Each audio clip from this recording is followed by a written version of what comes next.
Recibámoslo, por favor, con un fuerte aplauso. Muy buenos días a todos, a todas ustedes. Un gusto estar nuevamente en esta segunda jornada del 12º Congreso Educativo Internacional. Una jornada llena de sorpresas, pero sobre todo también de historias de éxito que nos motivan, en primer lugar, a ser mejores cada uno en la labor que desempeñamos en cada uno de nuestros lugares, y en segundo lugar, como ustedes saben, a revalorizar esa gran profesión, actividad que es la docencia, que es la dirección escolar. Y hoy, para seguir con los trabajos de este segundo día, tenemos a una excelente persona, en primer lugar, la doctora Silvia Schmelkes. Muchas gracias, Silvia, por estar aquí.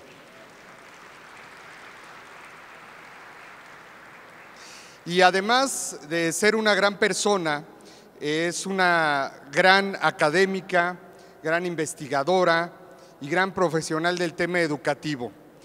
Silvia Schmelkes es socióloga y tiene una maestría en investigación y desarrollo educativo por la Universidad Iberoamericana.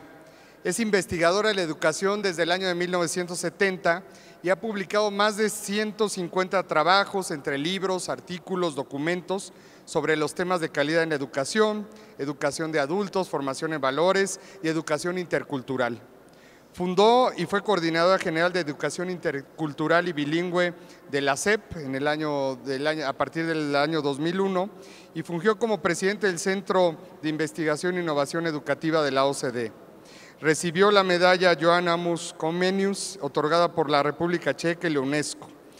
Estos son solo un breve resumen, pero podemos destacar su participación en diferentes centros de investigación y actualmente, pues como ustedes saben, es la presidenta del Consejo del Instituto Nacional de Evaluación Educativa. Muchas gracias, Silvia, y tienes la palabra. Muchísimas gracias a Suma por la Educación, por esta invitación y esta oportunidad que me dan nuevamente de estar con ustedes en este Congreso Internacional que ya se estableció como una costumbre y como algo que esperamos año con año. Y el tema que me dieron a conversar con ustedes esta mañana es el de evaluación para la superación profesional, y evidentemente estamos hablando de la superación profesional del magisterio. La evaluación es la evaluación educativa. Quiero comenzar con algunas premisas iniciales. Y la primera, para mí la más importante de todas, es que cuando hablamos de evaluación tenemos que entender que la evaluación tiene un propósito fundamental, y ese propósito fundamental es el propósito de mejorar. La evaluación tiene que ser para mejorar. Si no es para mejorar, yo no entiendo cuál otro puede ser el propósito de la evaluación. La evaluación es para mejorar. Y de hecho, la crítica que se hace a la evaluación educativa que se ha venido haciendo en México es que esta evaluación se ha utilizado mucho más para exigir cuentas y para premiar, que pues también es lo mismo que castigar, porque aquel que no es premiado pues es castigado, ¿sí? Se ha utilizado más para eso que para mejorar. Es decir, se toman este tipo de medidas, este tipo de consecuencias, y después la información evaluativa no se utiliza para otras cosas, que es lo que uno en todo caso esperaría. Entonces, bueno, tiene otros propósitos. Pero lo que significa esta premisa, cuando hablamos de evaluación docente o de evaluación para la profesionalización, al mismo tiempo tenemos que pensar justamente en eso, en que de lo que se trata es de mejorar la profesionalización del docente, y que tiene que haber entonces un mecanismo paralelo que asegure esta profesionalización. La evaluación no es lo mismo que el mecanismo que impulsa la profesionalización, tienen que ser dos mecanismos paralelos, porque como decía, de otra manera no tiene sentido, y más bien, si esto no se hace, pues la evaluación tiene efectos perversos. Entonces, la primera premisa es esa: la evaluación es para mejorar. La segunda premisa es que los docentes deben de ser considerados como profesionales de la educación. Esto es muy importante, no hay nadie que sepa más de educación que los docentes, porque los docentes son quienes hacen la educación y quienes transforman a partir de la educación que hacen. Y entonces ellos son los que saben de educación. Entonces, tienen que ser considerados como profesionales de la educación. y como tales son ellos quienes idealmente tendrían que definir qué es lo que significa ser un maestro profesional, como en general en todos los gremios, ¿verdad? O en todas las profesiones. Es la profesión misma la que se define a sí misma y la que define quiénes son parte de y quiénes no pueden ser considerados parte de, pero son los mismos profesionales los que hacen esta definición. Y obviamente una de las cosas que los profesionales toman en cuenta es el código de ética, por ejemplo, ¿no? Quien no sigue un código de ética propio de una profesión, pues es alguien que no se puede considerar como miembro de esa profesión, además de otras cosas. El código de ética es algo fundamental. Entonces, bueno, ellos deben de ser los responsables. Idealmente hay países en donde esto ya ocurre, ¿verdad? Por ejemplo, en el caso de Nueva Zelanda es un país donde son los propios docentes que, definiendo lo que es ser un docente profesional, definen entonces cómo se evalúan. Bueno, esa es una mirada ideal de hacia dónde tendríamos que llegar como profesión docente. Pero también, mientras eso se logra, digamos, sí debe de haber una participación muy importante de los docentes en la definición de cómo reconocer a un maestro profesional y cómo reconocer a un maestro que se va haciendo profesional, porque uno no se hace profesional de la noche a la mañana, sino que va transitando por una trayectoria de niveles a donde se va haciendo de manera cotidiana cada vez más profesional. Y esto lo tienen que hacer en tanto profesionales, no en tanto sindicato.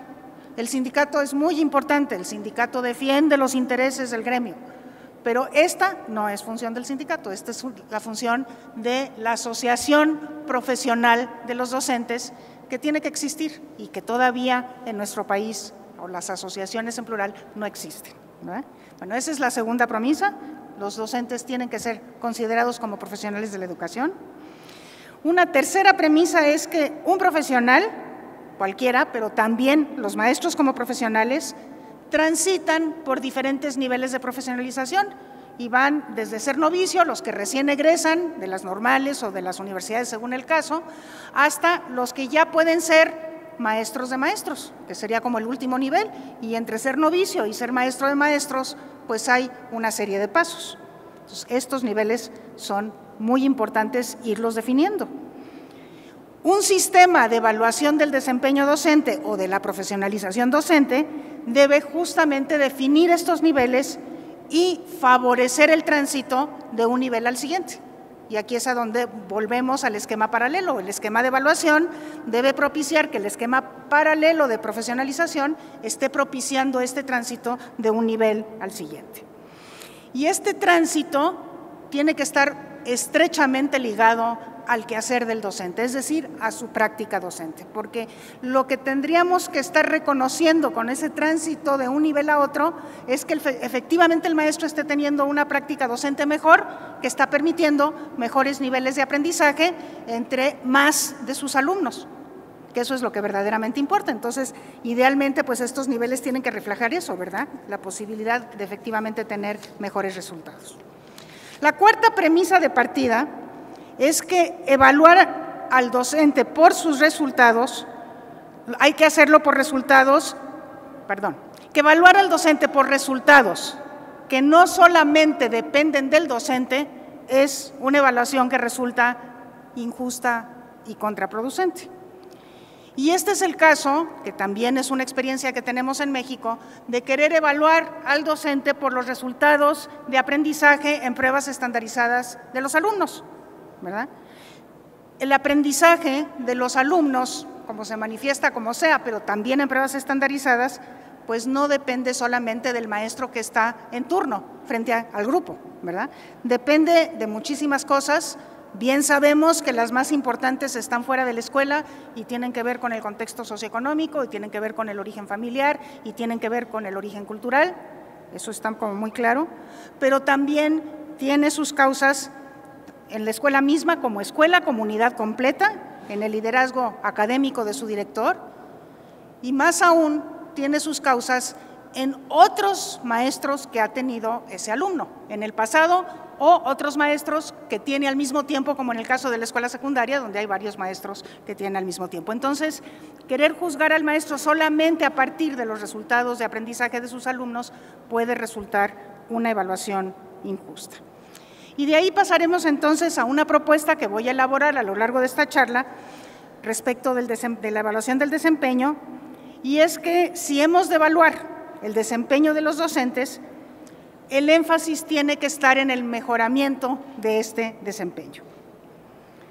Y el desempeño fundamentalmente se da a través de su práctica, es decir, si el maestro no transforma su práctica docente, pues difícilmente tendrá diferentes resultados educativos entre sus alumnos. Entonces, lo que importa es esa práctica y lo que se tiene que transformar como consecuencia de la evaluación y que mejorar, pues es la práctica docente. Y para eso, si queremos evaluar al docente, pues hay que conocer su práctica docente. Y esta es una parte central de la propuesta. Lo siguiente, entonces, nos preguntaríamos, si queremos evaluar al docente, pues ¿qué debemos evaluar? Y desde este punto de vista podemos recorrer un poco la experiencia internacional, la propia experiencia nacional, y nos vamos a dar cuenta que hay varios intentos por definir lo que es el buen maestro. Estos intentos por definir el buen maestro pues son de diversa naturaleza. En la literatura internacional pues hay varios también autores que nos dicen cómo se puede definir un buen maestro. Una de ellas es Charlotte Danielson, por ejemplo, otro de ellos es Perrenot cuando nos habla de las competencias docentes, ¿no? Pero por ejemplo, la de Danielson, por poner un ejemplo nada más, porque ese ha tenido influencia sobre cómo en México estamos definiendo al buen docente, Danielson lo que dice es un buen docente tiene que tener 4 características o tiene que poderse desempeñar bien en torno a 4 grandes dimensiones. La primera tiene que ver con la planeación y la preparación de la clase. Todo buen maestro tiene que saber planear su clase. Entonces, tiene que saber planear. Yo creo que todo el mundo está de acuerdo en que no hay maestro, ningún tipo de maestro, ni siquiera el maestro de educación física, que pueda ser un buen maestro sin planear adecuadamente su clase, entre comillas, ¿no? Entonces, el diseño de la instrucción incluye, desde luego, el dominio de la materia, tiene que dominar la materia que está enseñando. No necesariamente el que domina la materia es un buen maestro, pero al revés es perfectamente cierto, ¿verdad? No puede haber un buen maestro que no domine su materia. Maestro de matemáticas que no domina las matemáticas, pues va a ser muy difícil que enseñe matemáticas.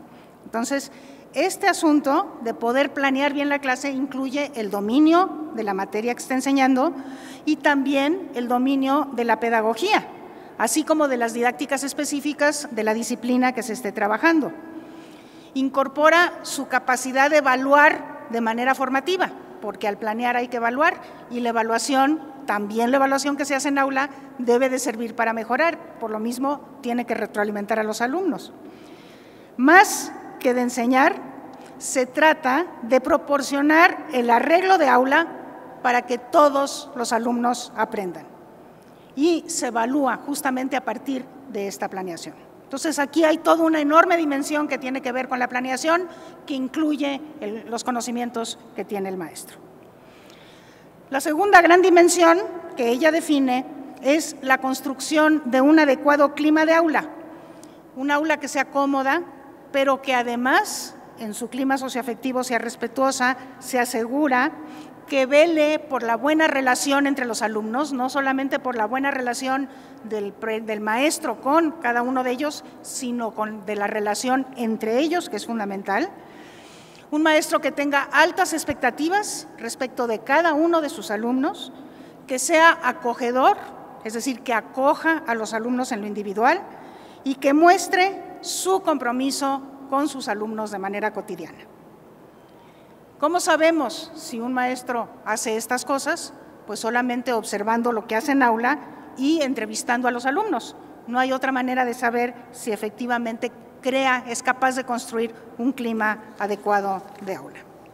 Una tercera gran dimensión es su capacidad no solamente de planear, sino de diseñar de manera fina la instrucción, que aquí es lo que hace que el maestro sea más un artista También lo otro es, digamos, también tiene mucho de ciencia y de pedagogía, pero también es un artista en esta capacidad del diseño fino de la instrucción, y esto es lo que permite que los alumnos se enganchen en las actividades de aprendizaje porque les encanta aquello que les está planteando el maestro como la actividad para aprender, que desarrollen una comprensión profunda y compleja y no meramente superficial y memorística, evidentemente, y que participen con otros en el proceso de aprender, es decir, que participen de una comunidad de aprendizaje.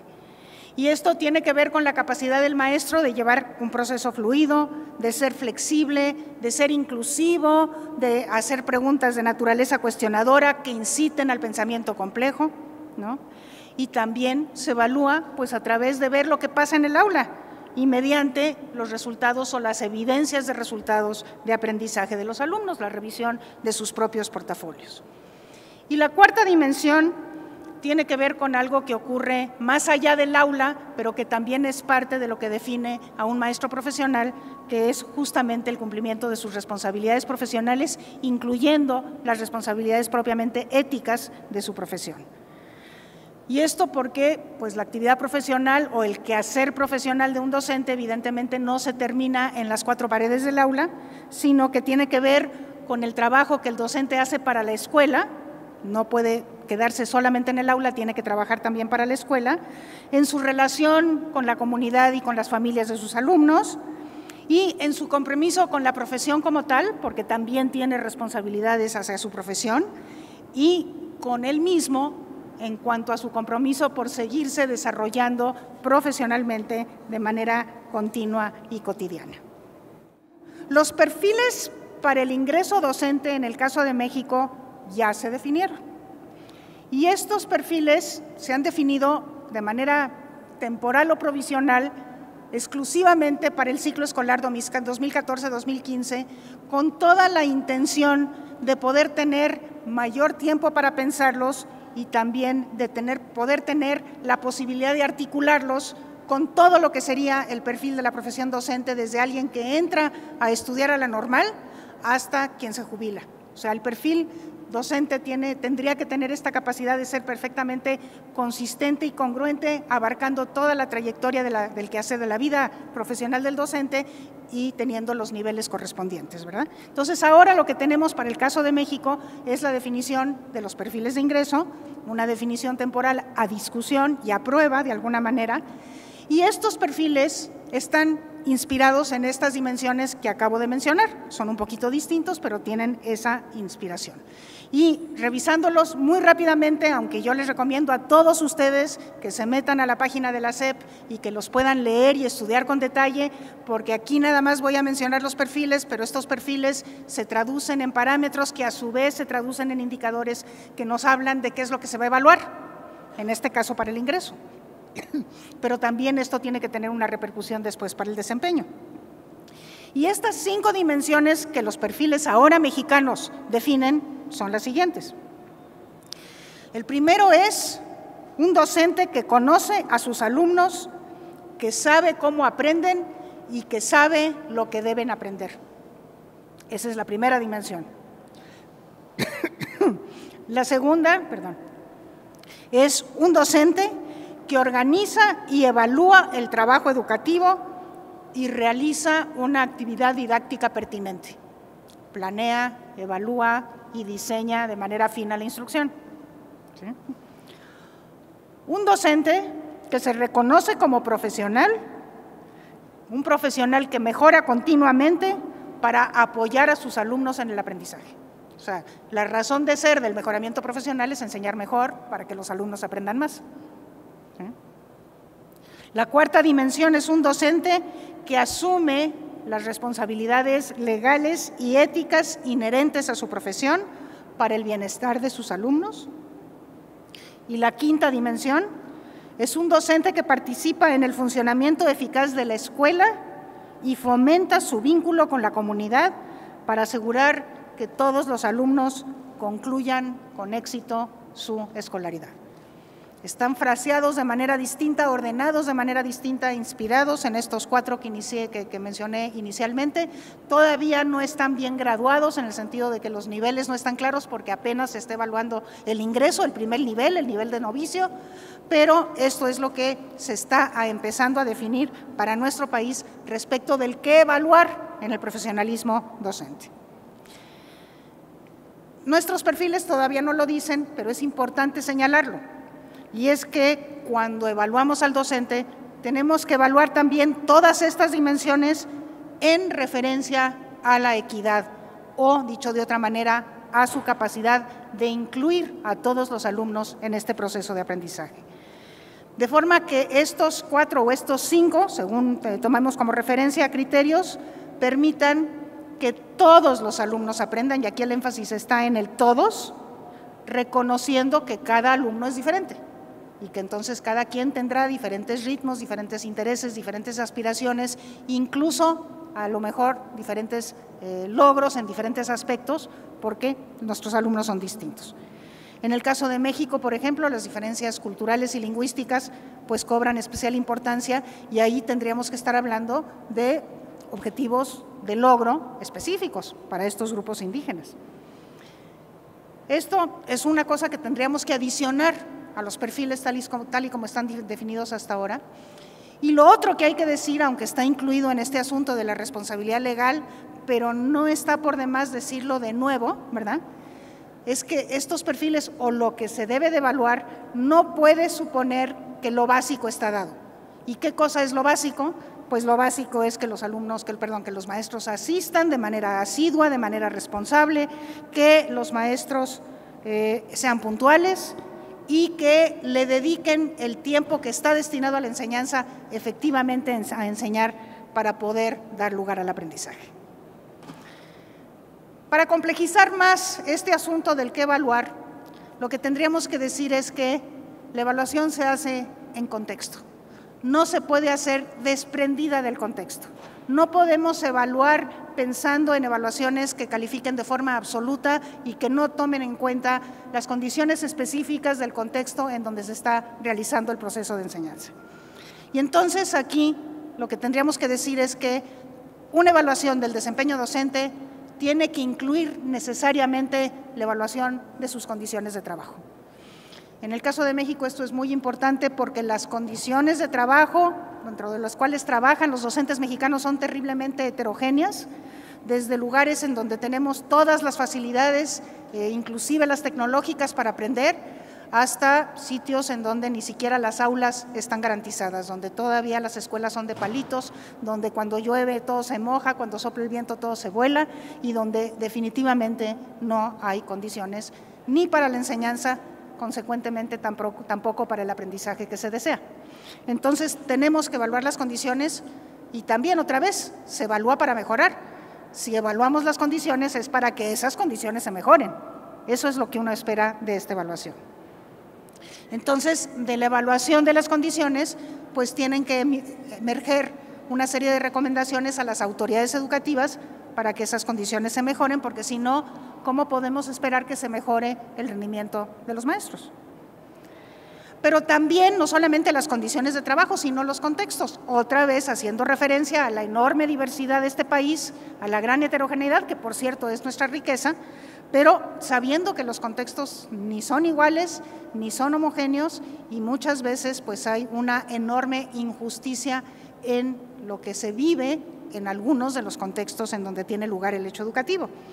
Entonces, es indispensable tomar en cuenta este contexto para interpretar la información de la evaluación, porque no podemos interpretar de la misma manera la información que procede de una comunidad indígena alejada, donde los niños no están comiendo lo suficiente, donde tienen que trabajar, donde tienen dificultades para asistir cotidianamente a la escuela. No es posible que evaluemos a un maestro de la misma manera y que cuando todas las condiciones están dadas. Entonces, la interpretación de las evaluaciones tiene que ser diferente, pero lo más importante de todo, otra vez, es que si la evaluación es para mejorar, pues de estas evaluaciones que toman en cuenta el contexto, tienen que salir recomendaciones de políticas intersectoriales para mejorar las condiciones del contexto cuando menos aquellas que tienen una influencia directa sobre la escolarización. Y ya me refería a dos de ellas, el trabajo infantil es uno de ellos, ¿no? Es el principal enemigo de la escolaridad, es el trabajo infantil. En México todavía hay 3 millones de niños entre los 5 y los 17 años que trabajan para otros y la mitad de estos niños no van a la escuela. Entonces, bueno, combatir el trabajo infantil, que es algo que no le toca a la política educativa, pero para que la educación tenga éxito, pues es indispensable. El otro ejemplo sería la desnutrición. Otro ejemplo más puede ser la distancia de un plantel educativo respecto de dónde viven los alumnos, que probablemente tenga pues una referencia explícita ahora más que nada a los planteles de educación media superior, que todavía para muchas comunidades están sumamente lejos. Entonces, ¿cómo aseguramos la asistencia a un nivel que ahora ya es obligatorio para el Estado cuando no hay planteles cercanos? Bueno, ese es el tipo de cosas que hay que tomar en cuenta. Y después, otra cosa que hay que hacer, que como digo, todavía no la hacemos, es necesario definir niveles, ¿sí? Hay niveles de práctica. No se le puede pedir lo mismo a un recién egresado que está incorporándose al trabajo docente que a un maestro que ya tiene varios años de experiencia o una enorme diversidad de experiencias, que ya puede ser considerado pues un maestro que está en un nivel superior de desempeño. Y los niveles superiores, pues la evaluación también afortunadamente permite descubrirlos. ¿Quiénes son los maestros extraordinarios? Esos que se pueden convertir en maestros de maestros en su misma escuela o en su propia zona escolar, porque la evaluación los descubre como maestros verdaderamente extraordinarios. Hay que definir estos niveles para poder efectivamente tener elementos para descubrirlos y aprovecharlos para el propio sistema educativo y sobre todo para los demás maestros. Eso respecto del que evaluar. Y si ahora nos vamos al cómo evaluar, porque esto que he dicho, pues evidentemente es muy complejo. ¿Cómo se evalúa eso? ¿Verdad? ¿Cómo se evalúa todas estas dimensiones de las que yo he hablado y que tienen mucho que ver con conocer la práctica docente? Y como decía, solo a través del conocimiento de la práctica del docente se puede efectivamente evaluar un docente y solo a través del conocimiento de su práctica en contexto, en esa escuela, con esas condiciones, en ese contexto, con esos niños, se puede hacer una verdadera evaluación del trabajo docente. Bueno, hay varias maneras de conocer la práctica docente. En Chile, por ejemplo, lo que le piden a los maestros es un video de una clase y después hay una rúbrica muy estricta con la cual los evaluadores evalúan esa clase a partir del video que están viendo. Inclusive hay pues una serie de pautas para cómo grabar ese video en la clase. Y bueno, se ha criticado, pues ahí el maestro va a poner su mejor cara, va a planear su mejor clase. Y dice uno, perfecto, pero sabemos que todos los maestros lo que nos están mostrando es la mejor clase que pueden planear y eso ya lo hace comparable y además, pues precisamente nos da a entender qué es lo mejor que puede dar cada uno de los maestros. Desde mi punto de vista, y por esto que digo del contexto, lo ideal, que no quiere decir que lo vamos a poder hacer de manera inmediata en México, por eso, y eso lo quiero enfatizar, pero eso no quiere decir que no lo consideremos como lo ideal. Lo ideal es realizar visitas periódicas al lugar de trabajo de los docentes, ¿sí? Y estas visitas tendrían que ser hechas no por un solo evaluador, sino por 2 al menos, que puedan confrontar entre ellos las evaluaciones, que sean evaluadores cuidadosamente seleccionados. De esto depende muchísimo porque del buen evaluador está la justicia de la evaluación, en el buen evaluador está la justicia posible de la evaluación, que sean formados y bueno, la ley dice que sean certificados también, ¿sí? El punto de quién evalúa es absolutamente clave. Estas visitas a las escuelas realizadas por estas parejas de evaluadores tienen que ser visitas prolongadas, no es esta mañana voy a tu escuela y te veo y después ya me voy. Son visitas que en promedio tienen que durar al menos una semana. Y digo en promedio, bueno, a lo mejor hay por ahí una escuela unitaria que se puede visitar en 3 días y una escuela de secundaria muy grande con unos 1000 alumnos pues tendrá que ser visitada en 2 semanas. Pero bueno, son visitas prolongadas, porque en esas visitas, ahora vamos a ver, se tienen que hacer muchas cosas. Entonces, puesto que se visita la escuela, también lo ideal desde mi punto de vista es que sea la escuela la unidad de evaluación. Lo que quiero decir es que cuando se visita la escuela, se evalúa a todos los maestros de esa escuela, se evalúa al director en sus funciones de director y se evalúa el funcionamiento de la escuela como tal. La escuela se convierte en la unidad de evaluación.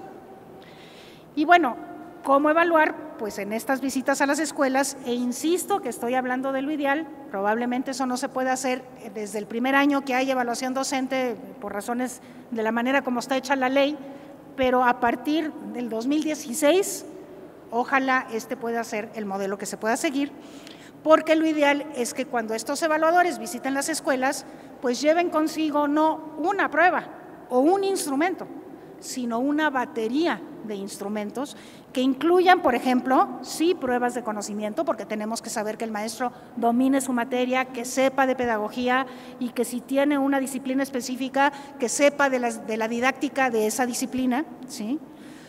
Pero también debe poder hacer observación en aula, porque como ya decía, se tiene que conocer la práctica docente. Hay que ver el portafolio del docente a donde se demuestra su capacidad de planear y de hacer evaluación formativa de sus alumnos. Hay que también tener un proceso de autoevaluación de los docentes, donde los docentes conozcan perfectamente bien cuáles son estos puntos de llegada, estos niveles, y que se pueda autoevaluar frente a ellos, y que esa autoevaluación sea un insumo también para la heteroevaluación, la que se hace de fuera. Que haya evidencia de aprendizaje de los alumnos, no una prueba estandarizada, pero sí evidencia a través de los cuadernos y de los portafolios, que los alumnos muestren que están aprendiendo y que también haya muestra de las brechas al interior de cada uno de los grupos. Desde luego que se puede entrevistar a los docentes, al director que conoce bien a sus docentes y que se cuente con información de padres de familia y de los alumnos. Esta lista, esta batería de instrumentos, a lo mejor tiene pretensión de exhaustividad y no se pueden utilizar todos ellos, pero cuando menos alguna combinación de ellos, procede de una revisión de la literatura del estado de la cuestión a nivel internacional que nos dice que en las mejores prácticas de evaluación se utilizan varios de estos instrumentos, no uno solo, nunca uno solo, siempre varios, no siempre todos, pero siempre varios. ¿Sí? Y a esta evaluación se le ha hecho una crítica, sobre todo por parte de aquellos que están más acostumbrados a manejar información de naturaleza cuantitativa estricta, en el sentido de que muchas de estas cosas están sujetas a la subjetividad del evaluador. Sin embargo, también sabemos que hay muchos adelantos en la ciencia evaluativa y en la técnica evaluativa que nos permiten hacer riguroso también el análisis de información de naturaleza cualitativa, más aún cuando quienes están evaluando no es un solo evaluador, sino que son dos que pueden entonces estar confrontando sus resultados.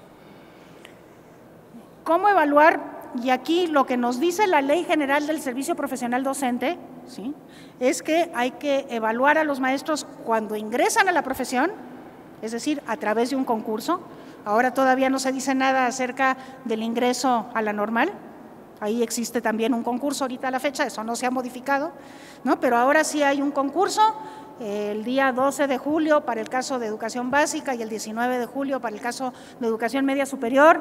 Esperamos que todas las plazas vacantes y de nueva creación, todas, se concursen. Bueno, eso es nuevo, con esos perfiles que les acabo de leer. Después, la misma ley nos dice que a estos que acaban de ingresar a la docencia se les vuelve a evaluar al año y después otra vez a los 2 años, y en ese momento se toma una decisión de si esa persona se queda o no se queda en la docencia.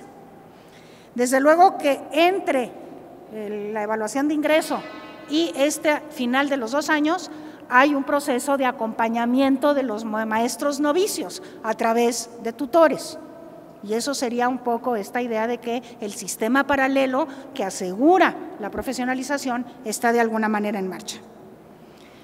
Para los que ya están en ejercicio, lo que dice la ley es que a estos se les evalúa al menos cada 4 años, ¿sí? Y que en función de los resultados de esa evaluación, a algunos de ellos se les va a pedir que se regularicen. La ley dice la regularización, nada más no dice en qué consiste esta regularización, por eso lo pongo ahí entre signos de interrogación, pero cuando los resultados son insuficientes, pues eso implicará este sistema paralelo entrará a funcionar con programas de apoyo, de acompañamiento y a veces con cursos de formación en cuestiones muy específicas. La ley dice también que hay una segunda oportunidad para aquellos que no tienen resultados suficientes y hay una tercera oportunidad para aquellos que no tienen resultados suficientes, con el mecanismo paralelo de regularización andando, ¿no? De forma tal que si en una tercera oportunidad el maestro no cubre con suficiencia la evaluación, entonces lo que dice la ley es que se le removerá del grupo. No pierde sus derechos laborales, pero ya no estará frente a grupo. ¿Sí? Pero resulta que carrera magisterial ocurrió por última vez este año y tiene que haber un mecanismo que la sustituya. La ley lo que dice, le llama a este mecanismo que va a sustituir a carrera magisterial promoción en funciones. ¿Sí? Pero para la promoción en funciones se depende de la evaluación de desempeño y la evaluación de desempeño tiene que poder decir quién debe de ser efectivamente promovido, porque según el nivel al que lleguen los maestros deberán de ser promovidos. El problema es que si se tiene que hacer una evaluación de desempeño para poder permitir algo que sustituya carrera magisterial, eso debe ocurrir el año que viene y eso significa que la evaluación del desempeño tiene que darse con el 1.600.000 maestros durante el primer año. Por eso decía yo que el primer año sería muy difícil visitar a cada uno de 1.600.000 maestros en un año. Es iluso pensarlo. Entonces, se tendrá que recurrir a algún mecanismo de evaluación que ojalá tome en cuenta la mayor parte de las cosas que mencioné, pero difícilmente se podrán hacer visitas a los lugares de trabajo. Eso sí va a ser sumamente difícil. En cambio, al año siguiente, ya se puede empezar a hacer un trabajo programado que permita la visita a las escuelas. Bueno, evidentemente estas evaluaciones se traducen en un conjunto de recomendaciones a las autoridades educativas. Estas son recomendaciones que la ley llama directrices, que se hacen públicas, que se tienen que responder públicamente por parte de las autoridades educativas correspondientes y esto tiene que ver con qué necesita cada maestro para poder mejorar y profesionalizarse a partir de los resultados de la evaluación que tuvo. Es poner en marcha este sistema paralelo de apoyo. Y el siguiente momento evaluativo, este es muy importante, toma a la primera evaluación como referencia. Lo que quiero decir con esto es que al maestro se le va a evaluar la segunda vez respecto de él mismo en su primera vez. Y lo que verdaderamente interesa es si el maestro fue capaz de mejorar entre una evaluación y la siguiente.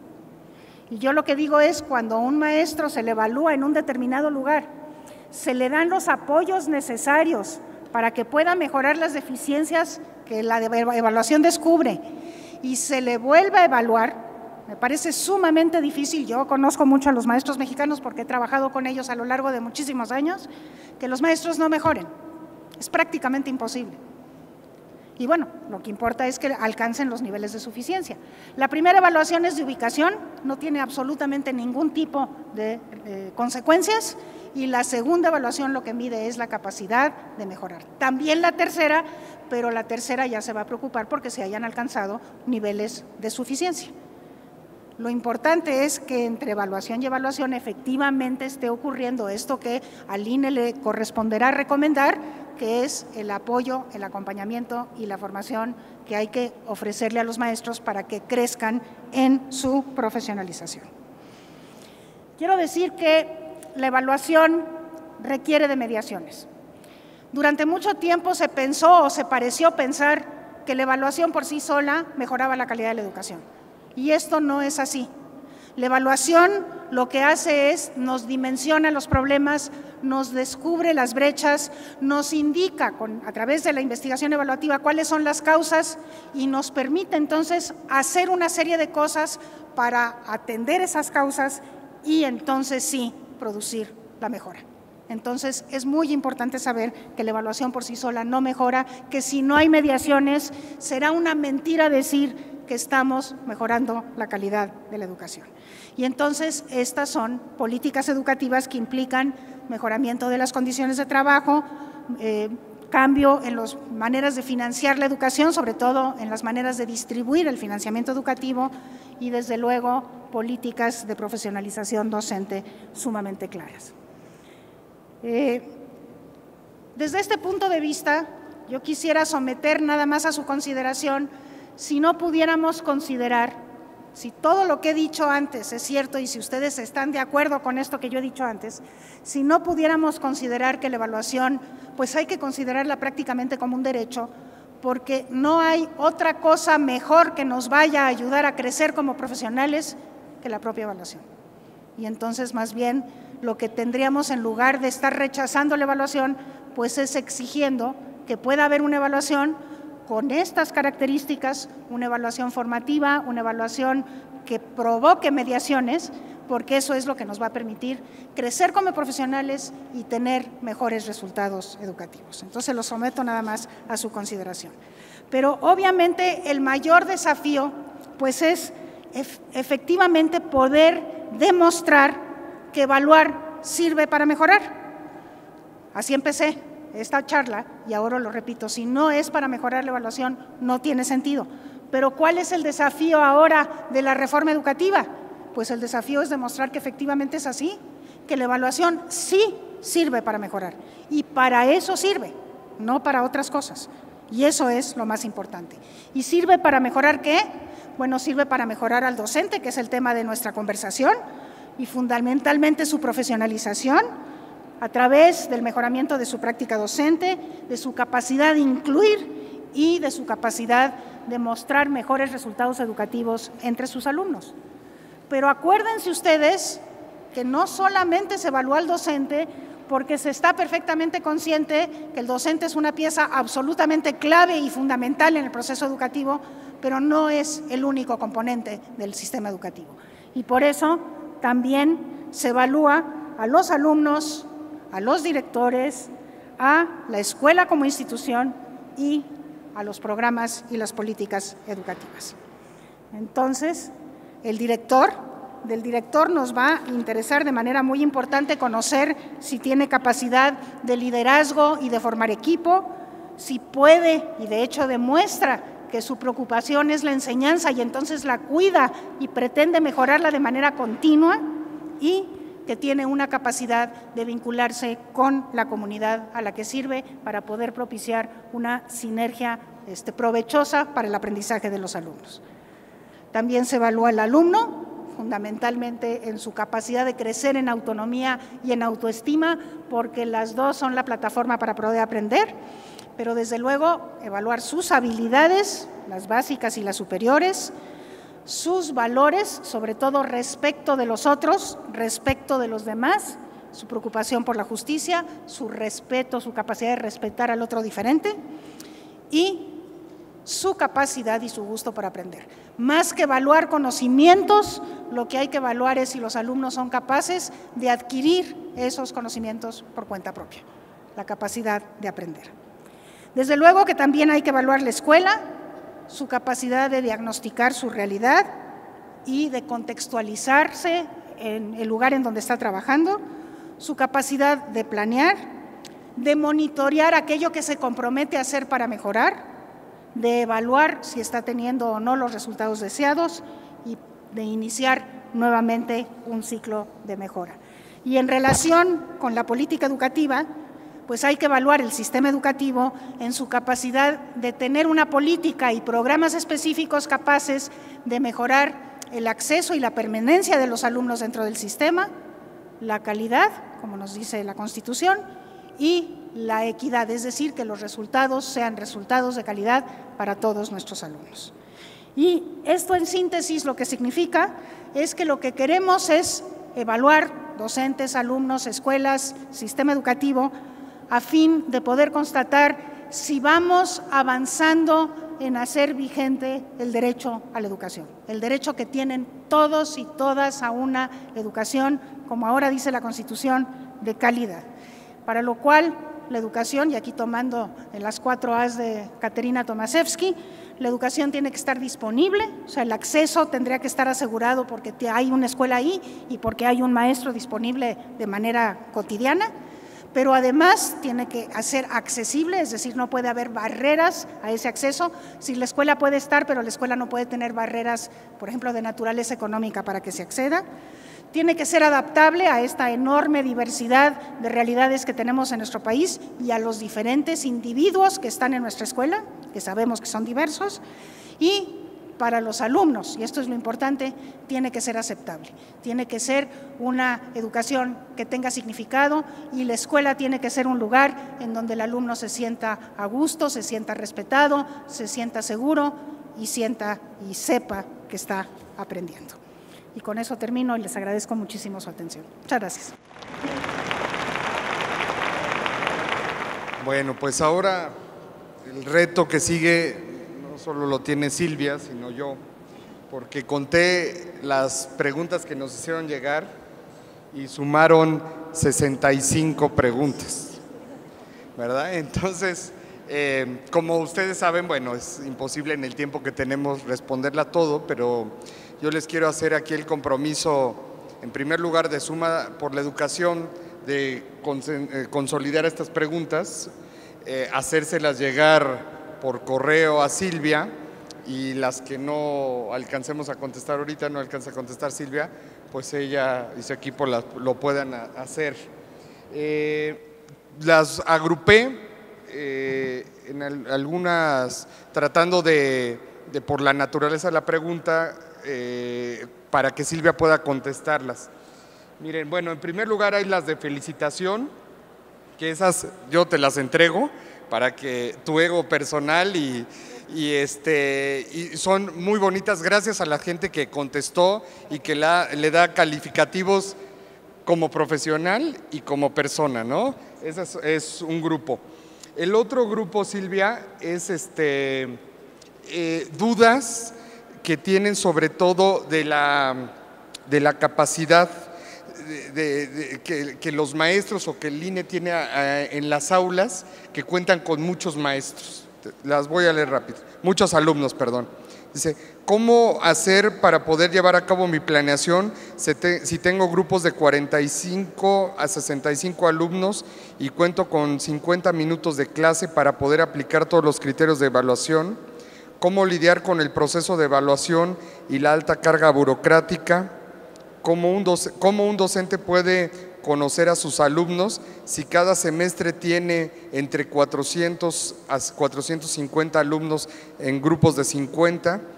¿Por qué la SEP tolera que existan grupos de 50 alumnos en un salón de clases?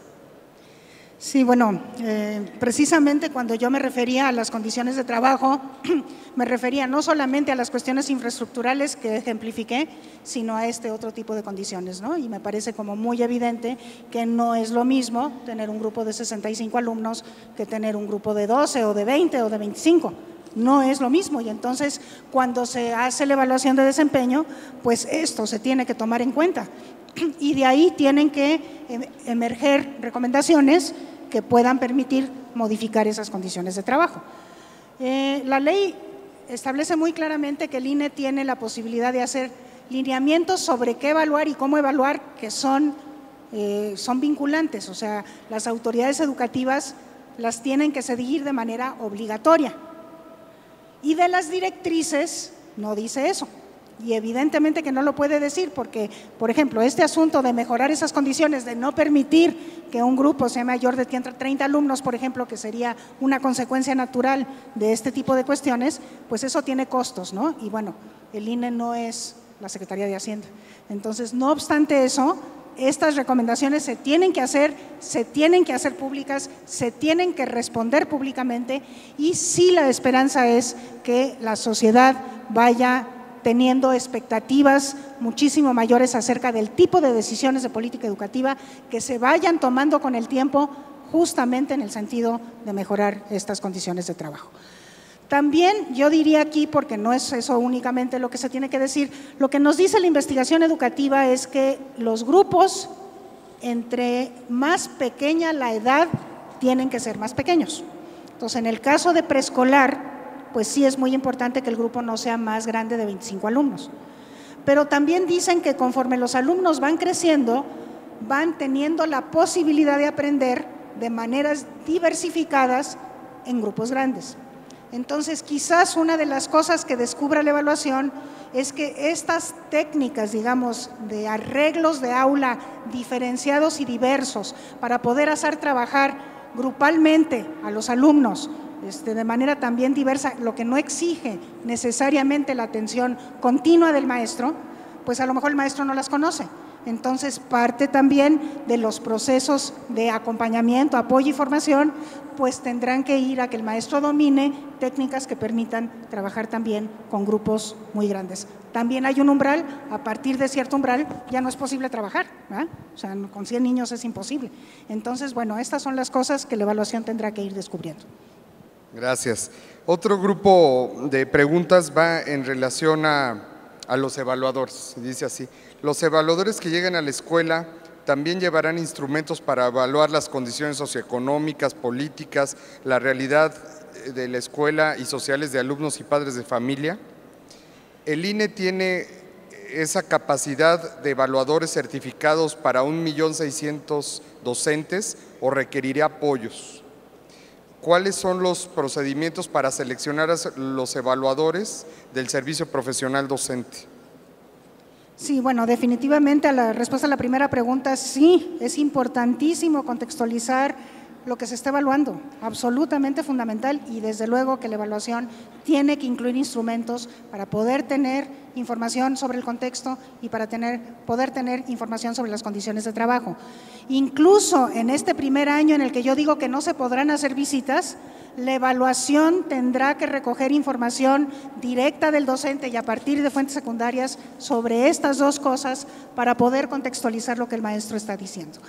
Si hay capacidad de visitar 1.600.000 maestros, bueno, justamente por eso les dije que el primer año no se va a poder.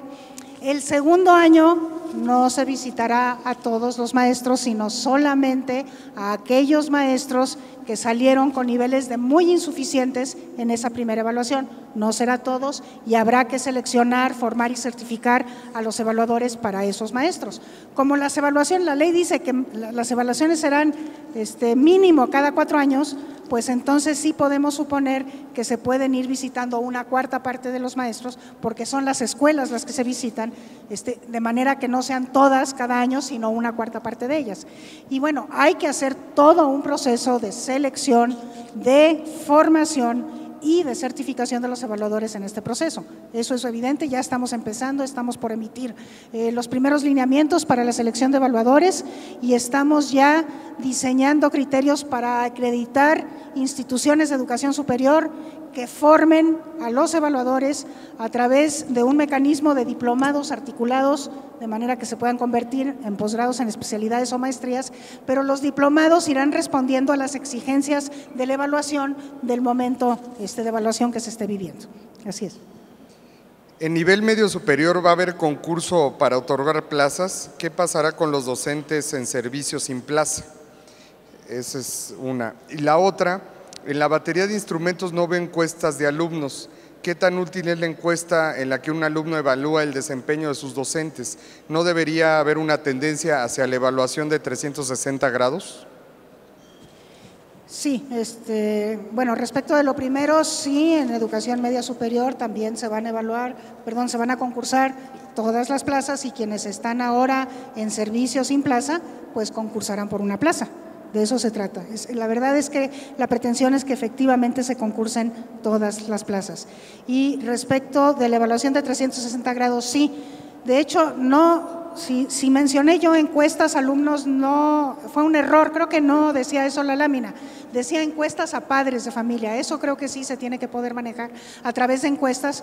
Con alumnos, lo que dice la literatura internacional es que lo mejor es tener grupos focales, información muchísimo más cualitativa a partir de una discusión que ponga situaciones y los alumnos puedan opinar al respecto. Entonces, pero sí, y justamente cuando hablo yo de una batería de instrumentos, pues estamos hablando de acercarnos a esta evaluación de 360 grados. ¿Qué pasa con la evaluación docente en las escuelas particulares donde los maestros no están dentro del magisterio? ¿Qué nos aplica de estos cambios en la evaluación? Sí, bueno, la ley habla específicamente de que la evaluación de docentes que tiene repercusiones, por ejemplo, una plaza o por ejemplo una promoción en funciones o una promoción en servicio, esas pues atañen solamente al servicio público. No podría ser de una manera diferente. Lo que no quiere decir que a petición de parte los particulares puedan pedir sumarse a los procesos de evaluación que están ocurriendo con el sector público y tener sus propias definiciones de las repercusiones que ello tendrá. Pero las evaluaciones con repercusiones de esta naturaleza pues solamente pueden obligar al sector público, pero a petición de parte, y a mí me parece que sería muy bueno que así fuera, las particulares podrían también participar. Muy bien, finalmente se hacen varias preguntas sobre la mención de los premios o castigos. ¿Qué va a pasar también con los maestros que sí cumplan bien sus evaluaciones? ¿Hay algún reconocimiento? Sí, bueno, justamente ese es el mecanismo que sustituye a carrera magisterial, ¿verdad? Que se llama en la ley la promoción en funciones, ¿no? Y entonces, bueno, la idea es que la evaluación que define niveles pueda efectivamente ubicar a los maestros en diferentes niveles y que eso sea el mecanismo para premiar, reconocer. Es muy importante reconocer a los buenos docentes, importantísimo. Y entonces la premiación de quienes efectivamente muestren en una evaluación sólida y justa que están en un nivel diferente, en un proceso de su trayectoria profesional, pues tendrán que ser desde este punto de vista premiados, porque tendrán que ser reconocidos. Todavía no se define en qué consistirá esa premiación, pero el reconocimiento social de un buen maestro pues es absolutamente indispensable. Muy bien, pues muchas gracias, Silvia. Ya avancé un poco en agrupar las preguntas. Esperen ahí las respuestas en sus correos. Creo que salvo unas 3 que no pusieron correo, la mayoría lo tienen. Y señalar, bueno, que esta conferencia estuvo interesante en primer lugar porque nos informa y en segundo lugar porque nos rompe muchos mitos de lo que es evaluar. Creo que todavía seguimos teniendo en este país un mito de que la evaluación implica hacer un examen escrito donde me preguntan cosas sobre lo que sé o no sé, y con la exposición de Silvia vimos claramente cómo evaluar va mucho más allá que enfocarse a un examen, ¿no? Y eso nos lleva a destacar todavía la importancia de la evaluación como un medio, como un instrumento para después llegar a mejorar la calidad educativa. Entonces, Silvia, pues muchas gracias, como siempre, por tus aportaciones, como siempre por la comunicación que quieres tener directa con todos los actores educativos, porque así es como se hacen los cambios. Muchas gracias y mucho éxito en tu labor al frente del INE. Muchas gracias.